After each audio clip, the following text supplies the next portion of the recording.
عادي هذا مع سنتين سراكيل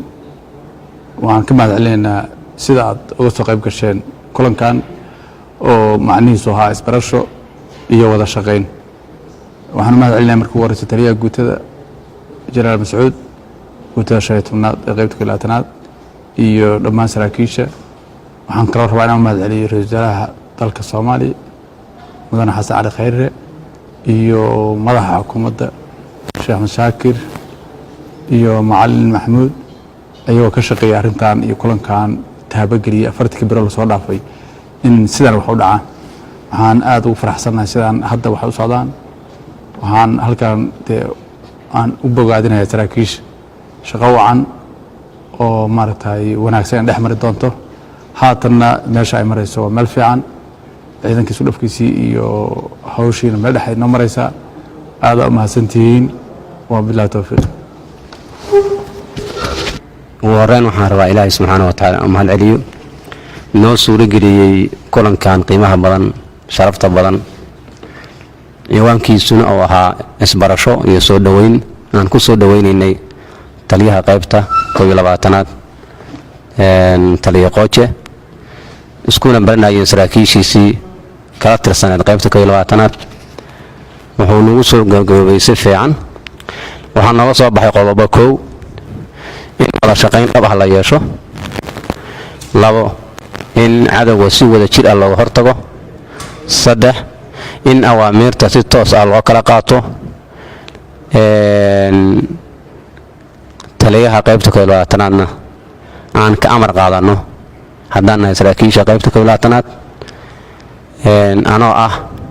taliyaha guutada 15aad ee qaybta 12aad waxaan si toos ah ula shaqaynaynaa uga amar qaadanaynaa taliyaha qaybta 12aad waxa xusid gooniya mudan in saraakiishu dhammaantood ay u diyaar garowsan yihiin inay amniga sugaan cadawga ka hortagaan dawladda federaalka mas'uuliyiinteeda sare iyo qaybaheeda kala duwan ay soo dhaweeyaan si aan kala har lahayn waxaan rabaa inaan u mahad celiyo ugu horeyn رئيس وزراء قرنك الصومالية مولانا حسن علي خيره الشيخ محمد شاكر قدوميها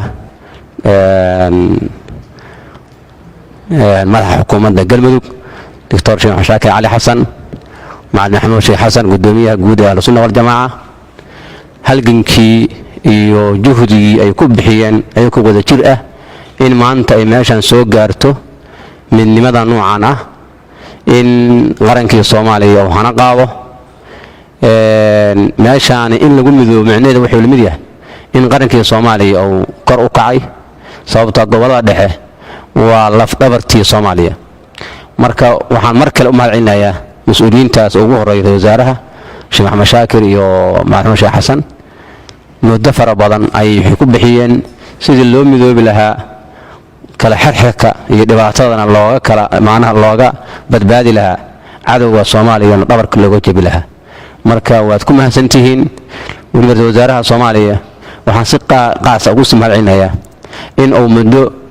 2 bilood ku dhawaad ah oo halkan u fadhiyay shaqadii guud oo Soomaaliyana uu hayay qayb ka mid ah halkan uu muddo u hayay una dul qaatay kuna soo gaarsiiyay in maantay qaybihii dowladda kala duwan ay si toos ah ugu shaqeeyaan marka dhamaantii waa mahadsantihiin waxaad ku mahadsantihiin sida sharafta leh oo aad shirkan maantay qada sharafkan oo noo sameeyay taliyaha qaybta 12aad mudane qooje